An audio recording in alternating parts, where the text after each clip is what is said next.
नमस्कार, मैं एडवोकेट सौरभ कुणाल। स्वागत है आपका हमारे इस यूट्यूब चैनल पे। यहाँ पे हम चर्चा करते हैं बहुत सारे लीगल और फाइनेंशियल इश्यूज को। तो मित्रों, आज के इस वीडियो में हम चर्चा करने जा रहे हैं बिहार पंचायत चुनाव। जी हाँ, बिहार पंचायत चुनाव अब हो चुके हैं।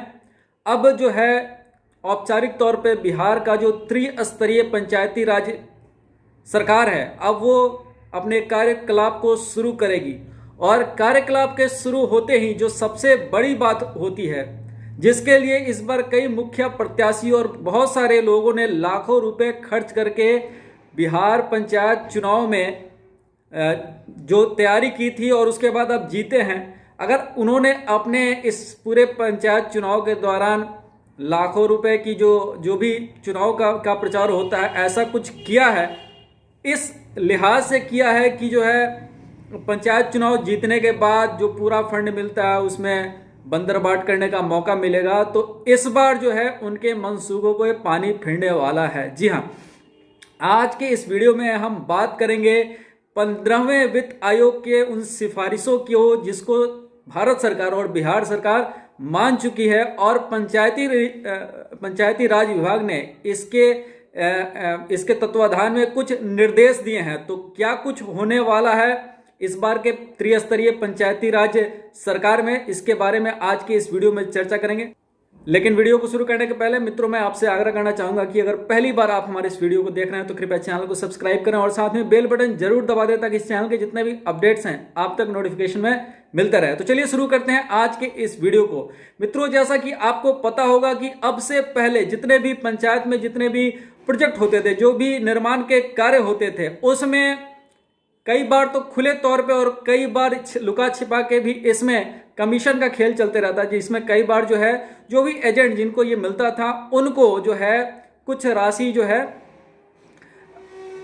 ऐसे सुनने में आया था कि कुछ राशि का जो है देना पड़ता है मुखिया जी को, सरपंच जी को। लेकिन अब जो है इस बार के चुनाव में जो भी प्रत्याशी जीते हैं, अब उनको किसी भी कॉन्ट्रैक्ट में अगर किसी को टेंडर दिया जाता है या कोई भी ऐसा निर्माण का कार्य कराया जाता है, तो जो ठेकेदार होंगे उनको अग्रिम चेक देने की कोई जरूरत नहीं है। जी हाँ, अब भारत सरकार ने जो नया नियम लागू किया है 15वें वित्त आयोग की सिफारिशों पे, यानी कि 15वें वित्त आयोग ने स्पष्ट तौर पे जो है अब डिजिटल पेमेंट के दौरान जो भी टेंडर पास होंगे या जो भी निर्माण के कार्य होंगे, उसमें जो कुछ भी पैसा खर्च होगा वो सारे खर्चे का जो है अब उसका जो आवंटन डायरेक्ट जो है खाता धारियों को किया जाएगा। अगर कोई टेंडर मिलता है, अगर किसी व्यक्ति को जो है कोई निर्माण कार्य करता है, उसको जो है टेंडर का पैसा उसके खाते में अब सीधे चला जाएगा। पहले जो क्या था कि इसमें मुखिया और अन्य पदाधिकारियों के हस्ताक्षर चाहिए होते थे। अब जो नया सिस्टम है, इसमें मुखिया या जो बाकी कर्मचारी पदाधिकारी होते हैं उनके हस्ताक्षर जो है अभी लिए जाएंगे, लेकिन ये हस्ताक्षर अब ई हस्ताक्षर के तौर पे होंगे। ई हस्ताक्षर का मतलब ये होता है कि डिजिटल सिग्नेचर। ये डिजिटल सिग्नेचर जो है अब किसी भी पेमेंट के दौरान अगर कोई, मतलब पहले ये था कि साइन करने के पहले जिन किसी को भी आपको पैसे देने होते थे किसी कॉन्ट्रैक्ट या किसी निर्माण कार्य के लिए, अब ये सब कुछ सरकार के ई ग्राम पोर्टल पे ही उपलब्ध होगा और साथ में ये सारी जानकारी होगी कि किस निर्माण कार्य में किसी पंचायत में कितना फंड आवंटित हुआ। उस आवंटन में जो है सब कुछ एक एक दिन का खर्चा आपको दिखाया जाएगा। साथ में अब एक और सुविधा होगी, ये सुविधा है सरकार के लिए कि अब जो है फंड एक जगह भारत सरकार के हाथ में होंगे। अब फंड पंचायतों के खाते में नहीं होंगे।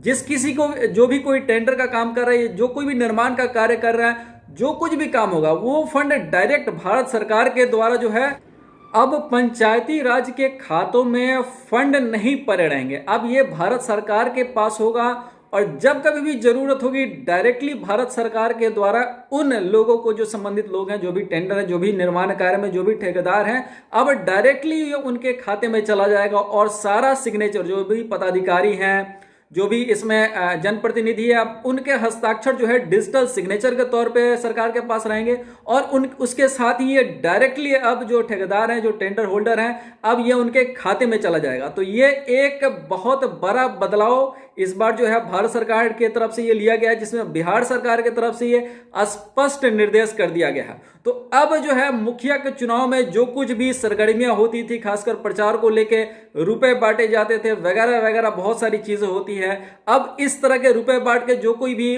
मुखिया या सरपंच बना है, अब उसके मंसूबों पे पानी फिरने वाला है, क्योंकि अब उन्हें किसी भी कॉन्ट्रैक्ट में कमाने का मौका नहीं मिलेगा। तो ये एक बहुत बड़ी खबर है। इससे जो है भ्रष्टाचार जो है, जो भी पंचायती राज विभाग में खासकर जो टेंडर और वगैरह वगैरह प्रक्रिया में जो कुछ भी भ्रष्टाचार उभरने लगे थे, अब उस पर लगाम लगाए जा सकते हैं। तो ये बहुत बड़ा न्यूज है, बहुत बड़ा पहल है, बहुत बड़ा कदम उठाया गया है। एक पारदर्शी सरकार, साथ ही जो नागरिक हैं, जो जागरूक नागरिक है, जो चाहते हैं कि वो अपने क्षेत्र में जो कुछ भी निर्माण कार्य हो रहा है या जो कुछ भी विकास के कार्य हो रहे हैं उस पर अपना नजर रखना चाहते हैं, अगर उसके बारे में विश्लेषण करना चाहते हैं, अगर फंडों के बारे में आवंटन देखना चाहते हैं, तो ये सब कुछ ई ग्राम पोर्टल जो कि भारत सरकार के द्वारा चलाया जाता है उस पर यह सारी जानकारी उपलब्ध रहेगी।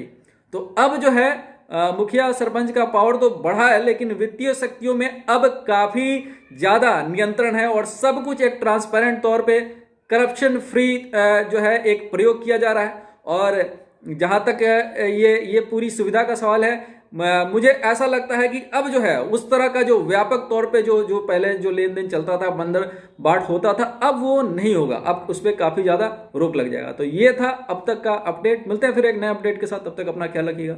नमस्कार।